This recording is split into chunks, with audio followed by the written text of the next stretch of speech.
ঢাকাস্থ ভোলা জেলা সকল সাংবাদিকবৃন্দ এবং মঞ্চে উপবিষ্ট আমার সম্মানিত নেতৃবৃন্দ, সাংবাদিক নেতৃবৃন্দ, সকলকে আসসালামু আলাইকুম। আমি প্রথমেই মাগফিরাত কামনা করতে চাই। গত 16 বছরে স্বৈরাচারের নির্যাতনে যে সমস্ত ভাইয়েরা গুম খুন হয়ে তাদের জীবন দিয়েছে, আমি প্রথমে তাদের আত্মার মাগফিরাত কামনা করতে চাই। পাশাপাশি 24-এর আন্দোলনেও যাদের আমরা আজকে অনেক সংবাদ মাধ্যম এখানে যারা বুক ফুলিয়ে কথা বলতে পারছেন, এই 24 আন্দোলনে যারা এই মুক্তির পয়গাম বা মুক্তির বাতাস আমাদের সামনে নিয়ে আসছে, স্বাধীনতা নিয়ে আসছে, সেই 1700+ যারা জীবন দিয়েছেন তাদেরও তার মাগফিরাত কামনা করতে চাই।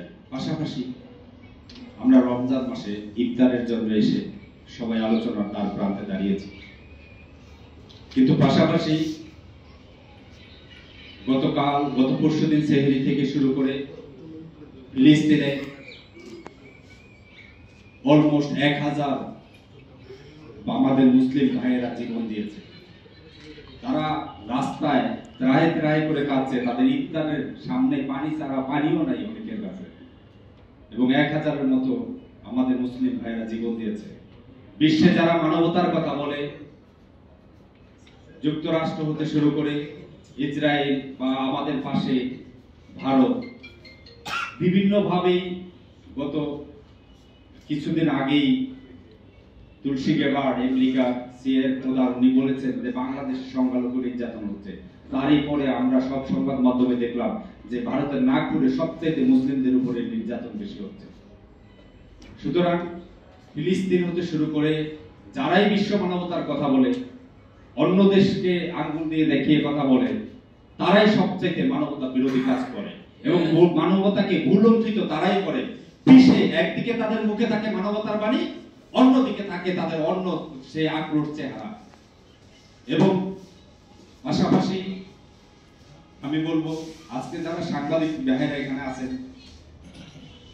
সাংবাদিকতা বা গণমাধ্যমকে রাষ্ট্রের 4th আই বা 4th স্তম্ভ বলা হয়,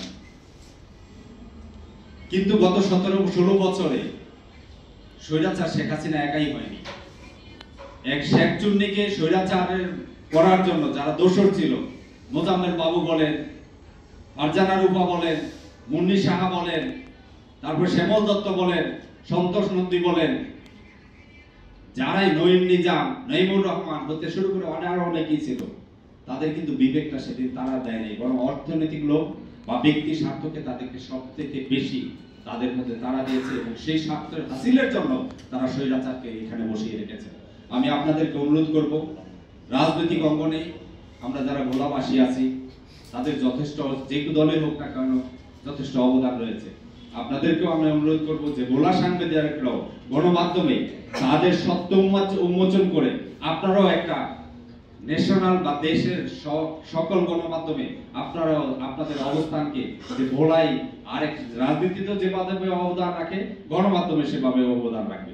সকলকে আন্তরিক ধন্যবাদ। আসসালামু আলাইকুম।